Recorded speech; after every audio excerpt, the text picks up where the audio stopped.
बिरला जी क्या है कि सिर्फ विपक्ष को देख रहे हैं कि विपक्ष ये कर रहा है वो कर रहा है। भाई जेन्युइन सवाल है, नीट की परीक्षा पे सवाल हो रहा है। नेता प्रतिपक्ष यानी राहुल गांधी का माइक जो है बंद करने की खबरें जिस तरह से आ रही है, क्या लगता है कि जो 17वीं लोकसभा में जिस तरह से उनके साथ हुआ था वो फिर से दोहराई जा रही है? साहब ऐसा है, कहावत हम लोगों ने सुनी होगी कि चोर चोरी से जाए और हेरा फेरी से ना जाए। हमें पहले तो ऐसे लगा था कि प्रधानमंत्री जी को और बीजेपी को जनता ने दंड दिया, 240 पे रोक दिया। अब शायद ये लोग लोकतंत्र का महत्व समझेंगे, संविधान का महत्व समझेंगे और विपक्ष का सम्मान करेंगे। लेकिन इन लोगों ने सबसे पहले तो एक ऐसे बदतमीज व्यक्ति को, जिसे बात करने की तमीज नहीं है, उसको फिर से लोकसभा अध्यक्ष बनाया। और लोकसभा अध्यक्ष बनाने के बाद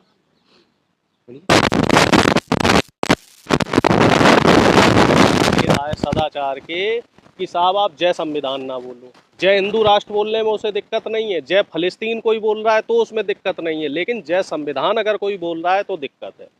फिर जब उस बात को लेके दीपेंद्र हुड्डा जो हमारे सीनियर सांसद हैं वो कुछ कहते हैं तो उनसे बदतमीजी से कहते हैं तुम बैठ जाओ, ये करो वो करो। और आज राहुल गांधी जी का जो माइक बंद किया गया है, तो ये एक चीज़ तो क्लियरली मैसेज दे रहे हैं ये लोग कि ये अपनी जो कारगुजारियां हैं, जो इनकी जो आदतें हैं, उन आदतों से बाज नहीं आने वाले हैं। और अब इसके खिलाफ इंडिया गठबंधन की एक महत्वपूर्ण बैठक सोमवार को होगी और उसमें पूरे इंडिया गठबंधन के सांसद रहेंगे, बड़े बड़े नेता रहेंगे और ये तय किया जाएगा कि जो विपक्ष है अब किस तरीके की गोलेबंदी करे और किस तरीके की रणनीति अपनाए। क्योंकि इस समय जो लोकतंत्र का गला घोंटने का जो क्रम पहले चल रहा था वो क्रम फिर से शुरू कर दिया गया है। लोकसभा स्पीकर जो है माननीय ओम बिरला जी, उन्होंने जो दिशा निर्देश दिया है कि अगर स्पीकर खड़ा हो जाए, अध्यक्ष खड़े हो जाए, सबको बैठ जाना है। भैया ये कोई क्लास चल रही है कि टीचर खड़ा हो गया तो बच्चे बैठ जाएंगे या बच्चे खड़े हो गए तो टीचर बैठ जाएगा? ये कोई क्लास नहीं है, लोकतंत्र का मंदिर है। यहाँ जो भी चुना हुआ सांसद आ रहा है वो जनता द्वारा चुना हुआ है, वो वेल क्वालिफाइड है पहले से, वेल मैनर्ड है पहले से, वो जनता ने उसको यहाँ पहुँचाया है, चाहे वो किसी भी पार्टी का हो। और जब कोई बीजेपी का सांसद इस तरह की बदतमीजी करता है तब आप उस पर कोई टिप्पणी नहीं करते। जैसे रमेश विदुड़ी थे, उन्होंने जिस तरीके से कुंवर दानिश अली जी पे जो टिप्पणियां करी थी उस पे ओम बिरला जी का क्या स्टैंड रहा, क्या बोला ओम बिरला जी ने। लेकिन जब कोई विपक्ष का नेता कोई सवाल करता है तब आपका जो व्यंग्यात्मक रवैया रहता है या जो आपका दोहरा रवैया रहता है वो जो है इस समय विपक्ष के निशाने पर है। आपकी नज़रें सिर्फ एक तरफ क्यों रहती हैं, ये दूसरी तरफ क्यों नहीं रहती? जैसे होता है ना, किसी बाप का कोई शरारती बच्चा होता है तो हमेशा उसे बचाने के चक्कर में रहता है, और कोई पड़ोसी का बच्चा हो तो हमेशा उस पर नज़र रहेगी। तो वही हाल जो है ओम बिरला जी का है। ओम बिरला जी क्या है कि सिर्फ विपक्ष को देख रहे हैं कि विपक्ष ये कर रहा है वो कर रहा है। भाई जेन्युइन सवाल है, नीट की परीक्षा पे सवाल हो रहा है। खड़गे साहब ने भी आज बात कही नीट की परीक्षा के लिए, लेकिन साहब उसको भी कह रहे हैं कि उसको जो है आप नहीं पूछ सकते हो, वो सदन की कार्यवाही में शामिल नहीं होगी नीट की परीक्षा। राहुल गांधी जी बात कर रहे हैं तो उनका भी माइक आप म्यूट कर दे रहे हो। तो आप हमें ये बताइए कि जो जनता की समस्या है वो विपक्ष के जो सांसद है वो सदन में ही तो कहेंगे, फिर आप यही लोग जो है वो कहते हैं कि विपक्ष जो है गैर जिम्मेदाराना है, विपक्ष अपनी जिम्मेदारी नहीं समझ रहा। एक तरफ जो सत्ता पक्ष के नेता हैं वो सरेआम कहते जा रहे हैं कि अपना एडमिट कार्ड ले आओ, अपना हॉल टिकट लेके आओ और हम आपकी नौकरी लगवाएंगे। वो दावा कर रहे हैं, एनडीए के ही नेता दावा कर रहे हैं, विधायक दावा कर रहे हैं कि साहब हमने लाखों लोगों को नौकरियां दिलवाई हैं, और वो रेट लिस्ट भी बता रहे हैं। चाहे तो किसी भी एग्जाम का जो पेपर लीक करवा सकते हैं, वो कुछ भी करवा सकते हैं, लेकिन उनके खिलाफ कोई कार्रवाई नहीं होगी। और विपक्ष का कोई सांसद, कोई नेता, कोई विधायक अगर सवाल कर दे तो आप उसके खिलाफ कार्रवाई करेंगे। तो क्या लगता है बेदीराम पे कार्रवाई होनी चाहिए? बेदीराम के खिलाफ सख्त से सख्त कार्रवाई होनी चाहिए, उनको जेल की सलाखों के पीछे डालना चाहिए। लेकिन वो तो पहले भी जा चुके हैं इस मामले में। तब सरकारें कौन सी थी ये भी तो देखो ना। तब क्या वो मोदी सरकार में गए थे? वो पहले गए थे। अब मोदी सरकार में जितना बड़ा अपराधी है उसको उतना ज़्यादा संरक्षण प्राप्त है और उसका उतना ज़्यादा प्रमोशन है। देख लो ना आप देखो, एक लिस्ट निकाल के देख लो। इस बार कह रहे हैं कि जितने मंत्रिमंडल है उसमें 40% जो है दागी और अपराधी किस्म के जो है वो मंत्री हैं जिनको शपथ दिलवाई गई है। 72 का जो मंत्रिमंडल है उसमें से 40% लोग अपराधी हैं, आपराधिक प्रवृत्ति के हैं। किसी के ऊपर हत्या का मुकदमा चल रहा है, किसी के ऊपर बलात्कार का चल रहा है, किसी के ऊपर हत्या का जो साजिश है उसका मुकदमा चल रहा है। तो ऐसे लोगों को जब आप मंत्री बनाओगे, ऐसे क्रिमिनल माइंडेड लोगों को, तो आप संसद को का माहौल किस तरीके से बनाओगे? तो उसमें एक स्वस्थ माहौल नहीं रहेगा साहब, और ये माहौल को खराब करने की कोशिश की जा लेकिन रही सत्ता है। में जो लोग बैठे हैं या उनसे जुड़े लोग हैं, कुछ भी अपशब्द का इस्तेमाल कर लेते हैं, उनपे कोई सख्त कार्रवाई नहीं होती है, लेकिन विपक्ष के नहीं, लोग कार्रवाई करेगा कौन? भाई देखो, कार्रवाई करने वाले वो कहते हैं ना, मुखिया भी हमारा, वकील भी हमारा, जज भी हमारा, गवाह भी हमारा और फैसला भी हमारा। आप विपक्ष की तो सुन ही नहीं रहे हो। और इसी के लिए तो संविधान की जो बात हुई थी, इंडिया गठबंधन के लोगों ने जो संविधान की चर्चा करी थी जनता के बीच में जाके, कि संविधान को खतरा है, संविधान ये बदल सकते हैं, और इसी वजह से जो जनता ने जनादेश दिया, इन्हें कमजोर जनादेश दिया, पूर्ण बहुमत से जनादेश नहीं दिया। अगर पूर्ण बहुमत से जनादेश दिया होता तो ये लोग अब तक संविधान में मूल चूल जो परिवर्तन है वो कर चुके होते।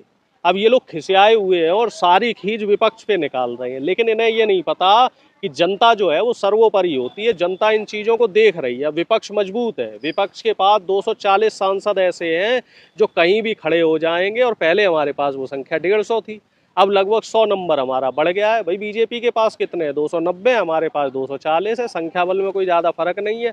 आप ज़्यादा अगर मनमानी अपनी करोगे तो जनता कभी भी जो है आपको नीचे भी उतार सकती है कान पकड़ के। नीतीश बाबू जी ने मामला वहाँ गड़बड़ कर ही दिया है, क्योंकि वहाँ ये मुख्यमंत्री बनने की कवायद चल रही है बिहार में।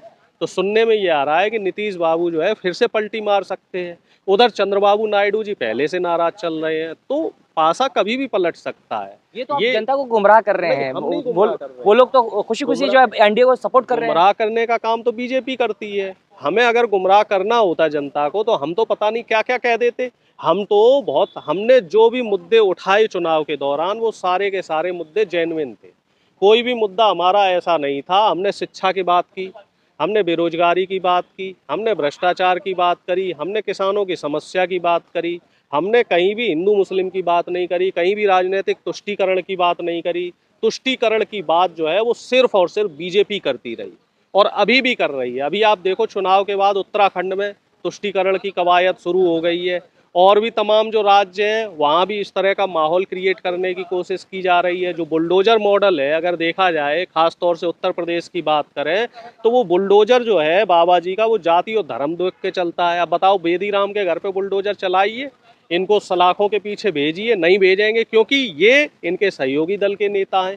यहीं अगर विपक्ष का कोई नेता है, उसके खिलाफ कोई छोटा सा भी केस आ जाता है, तो उसके ऊपर जो है आप पुलिसिया कार्रवाई, बुलडोजर की कार्रवाई, फिर वो फर्जी इनकाउंटर की कार्रवाई, पता नहीं क्या क्या करवा देते हो।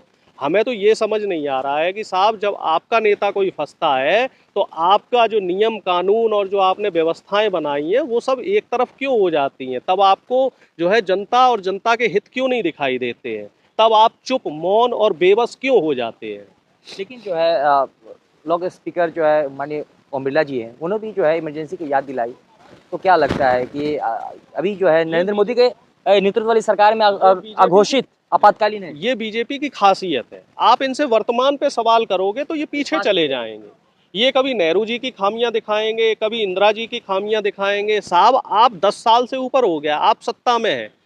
आपसे अगर विपक्ष सवाल करता है, आपसे अगर जनता सवाल करती है, आपसे किसान सवाल करते हैं, तो किसानों के लिए आपका क्या स्टैंड है? एमएसपी का भी आपका क्या स्टैंड है? कुछ नहीं।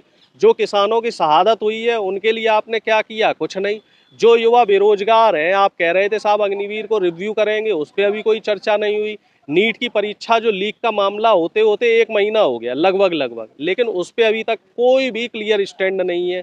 लाखों बच्चों का जो भविष्य है अभी भी अंधकार में है।